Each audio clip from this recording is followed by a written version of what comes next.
What's going on, everybody? This is Penn. Welcome back to the channel. So we are continuing the Samsung S90C content. So a viewer asked in a live stream and a community post about showing off the Apple TV 4K third gen with infused with HDR10 plus content specifically. So before I get into that, I thought it would be a cool idea to show my settings. So basically, it's the settings that majority of everyone would recommend in the AV space. So I have the format 4K SDR, HDMI output. All this is default, but more importantly, I have match content. So with match dynamic range on, anything that it detects as far as HDR10 or HDR10 plus, the Samsung and Infuse will show that in terms of the menu. Now, rather or not, if everything is actually correct, well, I have no way of knowing, but I do know there are HDR10 plus, content that's out there, with the majority of it being the standard of Dolby Vision. And match frame rate, so it can match that movie original frame rate, TV show, or whatever I'm playing. All right. So 1917 was one of those films. Earlier, I was testing out Batman and Superman, things like that. So I'm going to get into it. And let me grab my remotes as well. I'm going to resume this. I'm going to turn down the volume here.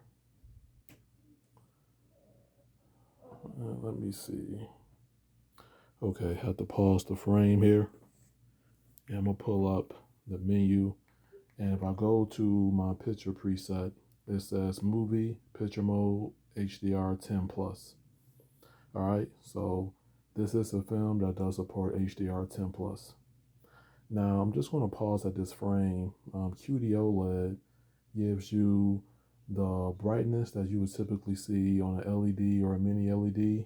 Gives you that color volume, that luminosity, but also give you the perfect blacks that OLEDs or WOLEDs or WRGB OLEDs are known to have.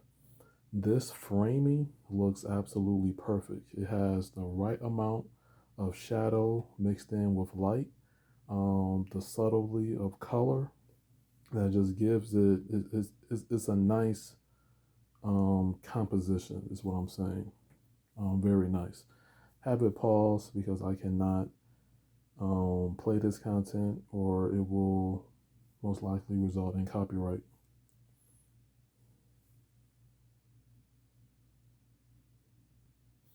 Okay, so this is the next frame.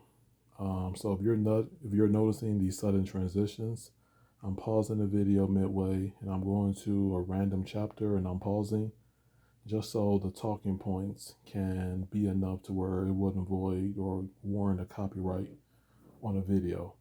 So there's a reason why these frames are being paused, and you're going to be hearing me speaking more than showing.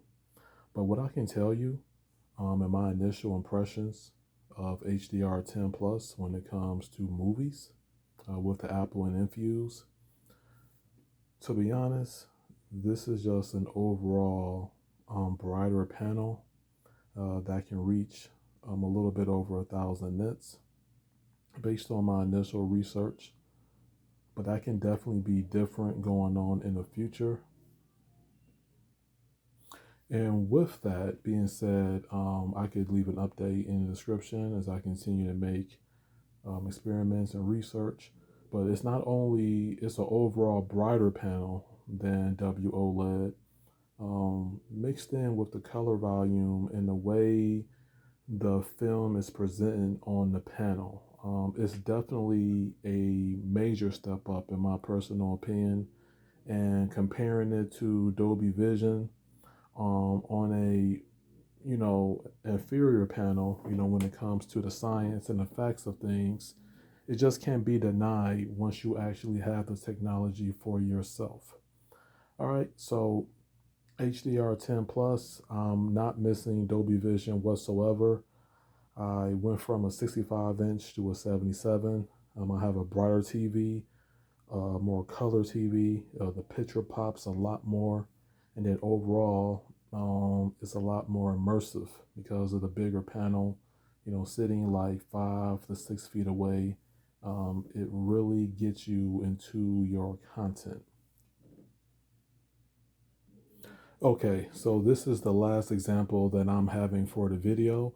Now, it may not look like it, but in reality, the light is much more controlled, but the way this panel handles light and darkness, knowing that it's a brighter panel overall, and the pushing of the color, this is making me sort of inspired to play around with different picture presets and find that happy medium, that happy balance.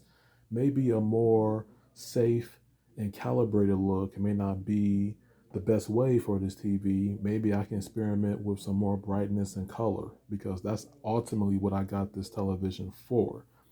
In this scene, I mean, side by side, which I am going to do, when you compare this level of fidelity versus the C2 and Dolby Vision, because that's all I can compare it to in this case. I own both panel technologies as of now.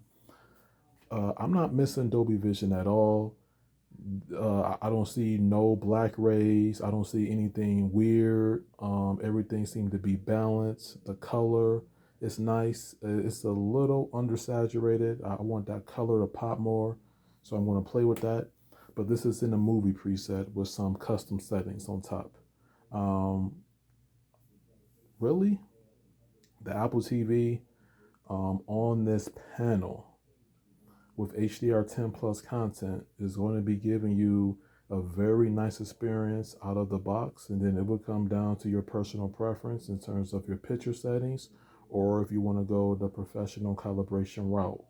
But I think in terms of HDR10 plus, with my initial impression so far, you are not missing anything significant without having Dolby Vision on this TV, only because we are not on 12-bit panels. That's what the Dolby Vision is graded towards, and we're still on 10-bit panels. So, hey, say what you want to say, spin what you want to spin, do what you got to do. I'm just telling you, as an owner of both technologies and have seen both HDR formats, that the Samsung is clearly the winner here. All right, so thank you for watching this video. Until next time, peace out. Leave a like in the comment section. Let me know what you want to see for this type of television and the content moving forward. And then I will happily make that to the best of my knowledge. And peace out.